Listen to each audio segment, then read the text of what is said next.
اگر ایک ہفتے میں واپس نہ آیا تو سمجھ لینا کہ میں زندہ نہیں۔ وہ اکیلا ہی پتھریلے اور خطرناک راستے پر نکل پڑتا ہے۔ راستے میں اسے بہت سی مشکلات کا سامنا کرنا پڑتا ہے، یہاں تک کہ پیڑ کی چال کھانی پڑتی ہے، مگر وہ ہار نہیں مانتا۔ راہ چلتے اسے وہم ہوتا ہے اور اپنا گھر دکھائی دیتا ہے، مگر وہ کسی طرح خود کو سنبھال کر واپس ساتھیوں کے پاس آتا ہے۔ جینس بے ہوش ہو کر گر جاتا ہے اور بیان کرتا ہے کہ جہیل 3 دن کی مسافت پر ہے۔ اگلی صبح سب مل کر جہیل کی طرف نکلتے ہیں۔ راستے میں انہوں نے یوں لگتا ہے کہ کوئی پیچھا کر رہا ہے۔ اچانک ایک لڑکی سامنے آتی ہے اور کہتی ہے، میں روسیوں سے بچ کر بھاگی ہوں، مجھے بھی ساتھ لے چلو۔ مگر قیدی منع کر دیتے ہیں کیونکہ ان کے پاس کھانا کم تھا اور اس کے ساتھ رفتار بھی دھیمی ہو جاتی ہے۔ وہ اسے چھوڑ کر آگے بڑھ جاتے ہیں۔ جہیل کے کنارے وہ کہیرن کو دل میں پھنسا دیکھتے ہیں اور اسے شکار بنا لیتے ہیں۔ اس سے انہیں کئی ہفتوں کا کھانا مل جاتا ہے۔ ایسی بینتی پر ایک قیدی جو پادری تھا شام کو اس لڑکی کو ڈھونڈ کر واپس لاتا ہے۔ اس کا نام الیانا نکلتا ہے۔ سب اسے کھانا دیتے اور ساتھی بنا لیتے ہیں۔ الیانا کہتی ہے، میں پولینڈ سے ہوں اور روسیوں سے بھاگ کر آئی ہوں، لیکن مسٹر سمتھ اس کا جھوٹ پکڑ لیتا ہے۔ وہ کہتا ہے جس جگہ سے تم آئی ہو وہاں جرمنوں کا قبضہ تھا، نہ کہ روسیوں کا۔ اس پر الیانا مان لیتی ہے اور سچ بتاتی ہے کہ وہ ایک کمیونسٹ کی بیٹی ہے۔ اس کے والد ایک کرانتیکاری تھے جنہیں جرمنوں نے مار دیا۔ قیدی سب کچھ سن کر اسے معاف کر دیتے ہیں۔ چلتے چلتے وہ لوگ منگولیا کی سرحد تک پہنچ جاتے ہیں۔ وہاں گاؤں کے لوگ کیتون میں کام کر رہے تھے، لیکن بارڈر پار کرتے وقت والکا کمیونسٹ پارک کے بورڈ کو دیکھ لیتا ہے۔ وہ اسٹالن کو بھگوان کی طرح پوجتا تھا۔ اس کی سینے پر اسٹالن کا ٹیٹو بھی تھا، اس لیے وہ کہتا ہے، میں آگے نہیں جاؤں گا، میں یہی رکوں گا۔ جینس اسے الوداع کہتا ہے اور باقی آگے بڑھ جاتے ہیں۔ بارڈر پار کر کے جب وہ منگولیا پہنچتے ہیں تو اسٹالن کی تصویر دیکھ کر حیران رہ جاتے ہیں۔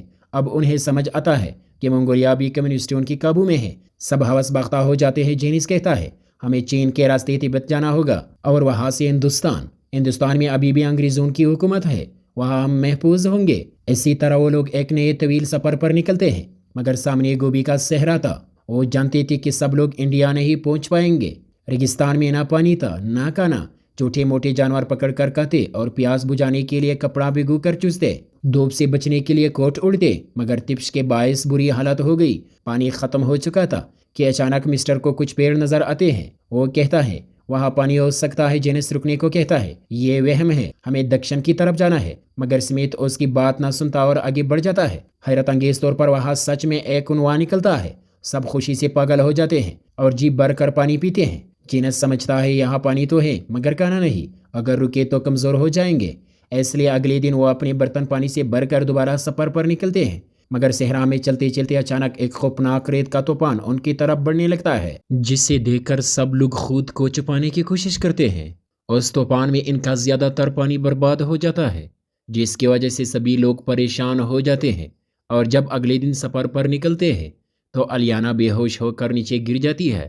اس وقت مسٹر سمتھ دوڑ کر اس کے قریب آتے ہیں اور دیکھتے ہیں کہ الیانا کے پاؤں سوج گئے ہیں، اس لیے اسے چلنے میں دقت ہو رہی ہے۔ لیکن وہ ایسی حالات میں بھی سفر جاری رکھتے ہیں کیونکہ وہ نہیں چاہتی تھی کہ اس کی وجہ سے ساتھیوں کو تکلیف ہو۔ مگر تھوڑی ہی دور چلنے کے بعد ایک بار پھر الیانا گر جاتی ہے۔ تب سمتھ اسے پریشانی میں اپنے گود میں اٹھا لیتا ہے اور آگے بڑھتا ہے۔ کچھ ہی فاصلے کے بعد الیانا اپنے سفر کو جاری نہ رکھ پاتی اور منزل تک پہنچنے سے پہلے یہ دنیا چھوڑ دیتی ہے۔ اور اس کی زندگی کا سفر یہی ختم ہو جاتا ہے۔ قیدی اسے دفنا دیتے ہیں اور مجبوراً آگے بڑھ جاتے ہیں کیونکہ چلتے رہنے کے سوا ان کے پاس کوئی اور راستہ نہیں تھا۔ اب ان کے پاس صرف تھوڑا سا پانی بچا تھا جسے پی کر یہ لوگ اپنی پیاس بجھاتی ہے۔ لیکن کچھ ہی دور چلنے کے بعد ان کا ایک اور ساتھی جو آرٹسٹ تھا بے ہوش ہو کر نیچے گر جاتا ہے اور وہ بھی جان سے ہاتھ دھو بیٹھتا ہے۔ اب صرف 4 لوگ بچتے ہیں جو اپنے ساتھی کو دفن کر کے پھر آگے بڑھ جاتے ہیں۔ جیسے جیسے یہ لوگ سفر جاری رکھتے ہیں ان کے جسم اور حوصلے دونوں کمزور پڑنے لگتے ہیں، مگر وہ ہمت نہیں آتی۔ کئی دنوں کی جدوجہد کے بعد وہ ریگستان پار کرنے میں کامیاب ہو جاتے ہیں۔ تب ہی جینس کو سامنے پہاڑ نظر آتے ہیں اور وہ امید باندھتا ہے کہ وہاں پانی ضرور ہوگا۔ اس وقت مسٹر سمتھ تک کر گر جاتے ہیں اور کہتے ہیں، تم لوگ مجھے چھوڑ کر چلے جاؤ، میں اب اور نہیں چل سکتا۔ جینس جواب دیتا ہے، ہم تمہیں اکیلا نہیں چھوڑیں گے۔ پھر وہ اپنے 2 ساتھیوں کو آگے پانی ڈھونڈنے کے لیے بھیج دیتا ہے اور خود شام ہونے تک سمتھ کے ساتھ وہی رک جاتا ہے۔ تھکن کے کارن وہ سب وہی سو جاتے ہیں۔ صبح سماج کے پاؤں پر ایک سانپ چڑھ جاتا ہے۔ جیسے وہ سانپ پکڑنے جاتا ہے تو اسے وہاں ایک چشمہ دکھائی دیتا ہے جسے بہت تھوڑا سا پانی رس رہا تھا۔ سب لوگ اس پانی کو چاٹ چاٹ کر کے اپنی پیاس بجھاتی ہے اور سمتھ کو بھی پلاتے ہیں۔ وہ سانپ بھی پکڑ کر کھا لیتے ہیں جسے انہیں تھوڑی طاقت واپس آتی ہے۔ مگر اسمتھ ابھی بھی چلنے کے قابل نہیں تھے۔ وہ کہتا ہے مجھے چھوڑ دو اور آگے نکل جاؤ۔ تب ہی جینس اس کا حوصلہ بڑھانے کے لیے اس کے بیٹے کا ذکر کرتا ہے جسے روسیوں نے مار دیا تھا۔ دراصل کچھ سال پہلے اسمتھ اپنے بیٹے کے ساتھ روس آئے تھے جہاں انہیں قید کر لیا گیا اور اس کے بیٹے کو جھوٹی گواہی دلوا کر انہی کے خلاف کھڑا کیا گیا اور بعد میں اسے گولی مار دی گئی۔ اس لیے اسمتھ خود کو قصوروار سمجھتے تھے اور اب تک زندہ رہ کر اپنے آپ کو سزا دے رہے تھے۔ یہ سن کر جینس کہتا ہے میرے ساتھ بھی یہی ہوا تھا۔ روسیوں نے میری بیوی کے ساتھ ظلم کیا مگر وہ ابھی بھی زندہ ہے۔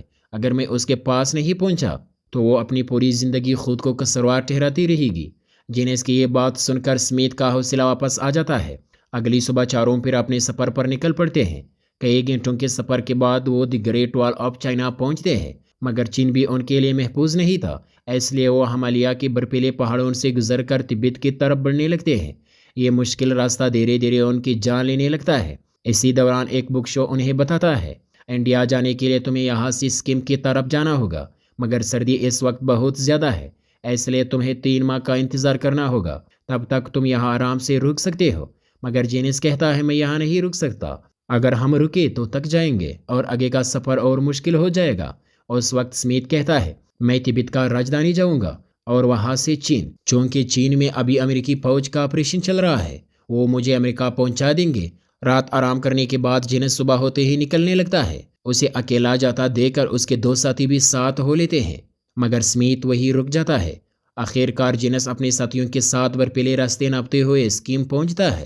وہاں لوگ ان کا شاندار سواگت کرتے ہیں اور احترام کے ساتھ گاؤں لے جاتے ہیں۔ انہوں نے سائبیریا سے لے کر انڈیا تک کل 6400 کلومیٹر کا طویل سفر طے کیا تھا۔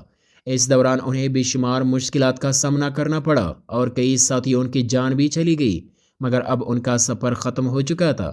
کہانی کے آخر میں بتایا جاتا ہے کہ جینس اگلے 50 سال تک اپنے گھر نہیں جا پاتا اور دیش بدیش گھومتا رہتا ہے کیونکہ پولینڈ ابھی بھی جرمنوں اور روسیوں کے قابو میں تھا۔ آخر کار 1989 میں جب پولینڈ آزاد ہوا تو وہ اپنے گھر واپس لوٹتا ہے اور اس کے آنکھوں کے سامنے وہی منظر ہوتا ہے جسے وہ بار بار اپنے وہم میں دیکھتا رہا تھا، مگر اس بار وہ سچ مچ پتھر کے نیچے سے چابی نکلتا ہے اور دروازہ کھلتا ہے۔ گھر کے اندر جاتا ہے تو دیکھتا ہے کہ اس کی بیوی بیٹی ہے جو اب بڑھاپے میں ہے۔ جب وہ دونوں ایک دوسرے کو دیکھتے ہیں تو ان کی آنکھوں میں آنسو آ جاتے ہیں۔ برسوں کے بعد وہ ایک دوسرے کو گلے لگا کر رونے لگتے ہیں۔ یوں یہ کہانی یہیں پر ختم ہو جاتی ہے۔ آپ کی پسند ہماری طاقت ہے، سبسکرائب ضرور کریں۔ ملتے ہیں نیکسٹ ویڈیو میں، تب تک کے لیے گڈ بائی۔